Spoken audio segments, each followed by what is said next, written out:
ভাই ও আমার তত্ত্ব হয়েছে ওনার ট্রিটমেন্ট দেওয়া দরকার ভাই এটা লাগা পায়ে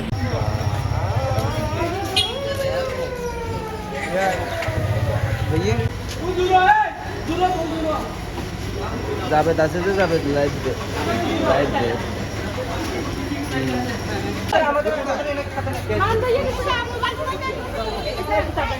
রাত্রে তো আমি আমার কাছে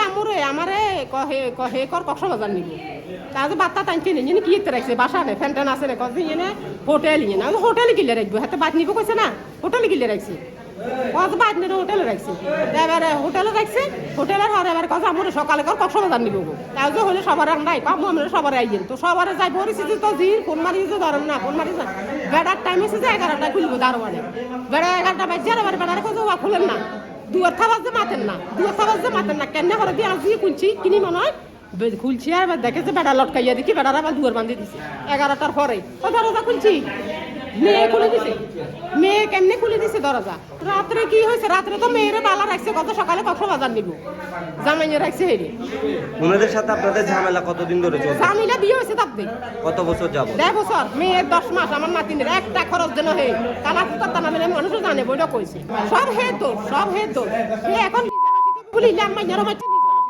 আমার মোরা না দিব বলে তোমরা দিলে সেখানে কয়জন নিয়েছে ওরা হাজবেন্ড ওয়াইফ আর একটা 10 মাসের একটা বাচ্চা এটার পরে রাতে কয়বার বাইরে হয়েছে রাতে শুধু ওনার হাজবেন্ড বের হয়ে ওনারা খাওয়ার জন্য রাস্তা রাতে ডিনারের জন্য বাস নিচে গিয়ে উনি ওখান থেকে আবার খাবারগুলো নিয়ে রুমে প্রবেশ করছে আমার থেকে পানিও চাইলো আমি পানি দিলাম খাওয়া পানি নিয়ে ওনারা রুমে পরে 9টার পরে ওনারা রাতে বের হয়নি যার রুমে সবাই পরে আমার রুমে ছিল এর ভিতরে কোনো অনাকাঙ্ক্ষিত কোনো ঘটনা আমি দেখি নাই বা কোনো কিছু শুনি নাই রাতে সব পরিস্থিতি সব কিছু স্বাভাবিক ছিল ঘটনাটা এবার পরে আমার গ্রহণ করছে নির্দিষ্ট টাইমটা বলতে পারতেছি না এরপরে এবার সকাল আমি 9:30 থেকে রাখছি ওনারা ফোন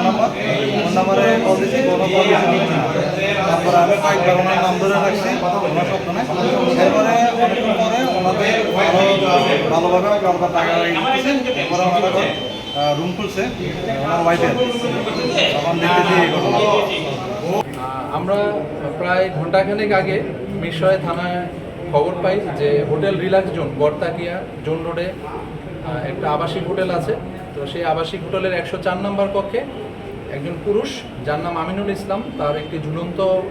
সিলিং ফ্যানের সাথে ঝুলন্ত পাওয়া যায় এবং তার স্ত্রী গুরুতর আহত অবস্থায় তার সাথেই ছিলেন তো তারা গতকাল দুপুর 2টার দিকে হোটেলে চেক ইন করেন তো হোটেলের ম্যানেজারের দেওয়া বক্তব্য মতে যে তারা এখানে হচ্ছে একদিনের জন্য কক্সবাজার ট্যুরে যাবেন একদিনের জন্য এখানে হোটেল কক্ষে ভাড়া নিয়েছিলেন পরবর্তীতে আজকে যখন চেক আউটের টাইম হয় তখন হোটেলের স্টাফরা যখন যায় ক্লিনিংয়ের জন্য তখন তারা দরজা নক করে প্রথমে কিছুক্ষণ খোলেন না তারপরে যে তার স্ত্রী আছেন আমিনুল ইসলামের যে স্ত্রী তাহমিনা আক্তার তো উনি দরজা খোলেন তো দরজা খোলার পর যেটা হয় তো তারা ভিতরে অবস্থা দেখেন অবস্থায় আছেন এবং তার স্ত্রী গুরুতর আহত অবস্থায় আছেন তারা সাথে সাথে থানা পুলিশকে কল দেন আমরা আসি এসে আমরা হচ্ছে যে তার স্ত্রী ছিল গুরুতর অবস্থায় তাকে আমরা কি করি হাসপাতালে পাঠাই মিরসরাই উপজেলা স্বাস্থ্য কমপ্লেক্সে পাঠাই এবং এখানে আমরা বাকি কার্যক্রম সম্পন্ন করি তো আমাদের যেটা ধারণা তাদের মধ্যে কোনো একটা পারিবারিক কলহ ছিল প্রাথমিকভাবে আমাদের অনুসন্ধানে এটাই ধারণা করছি তাদের একটা 10 মাস বয়সী একটা ফুটফুটে সন্তান আছে সন্তানটা আল্লাহর রহমতে অক্ষত অবস্থায় আছে সুস্থ অবস্থায় আছে আমরা যাচাই বাছাই করে অভিভাবকের কাছে সন্তানটাকে জিম্মায় দিয়ে দেব। আর পরবর্তীতে আইনগত ব্যবস্থা সুরতহাল এবং হচ্ছে মৃতের ময়নাতদন্ত এগুলো আমরা সম্পূর্ণ করব। আর বাকি অন্য কোনো তথ্য থাকলে আমরা যথাসময়ে, এটা আমরা শুনেছি, আমরা শোনার পরে সে কোন জেলার পুলিশ সদস্য ওই সংশ্লিষ্ট জেলার কর্তৃপক্ষের সাথে আমরা যাচাই বাছাই করব, তার সার্ভিস আইডি,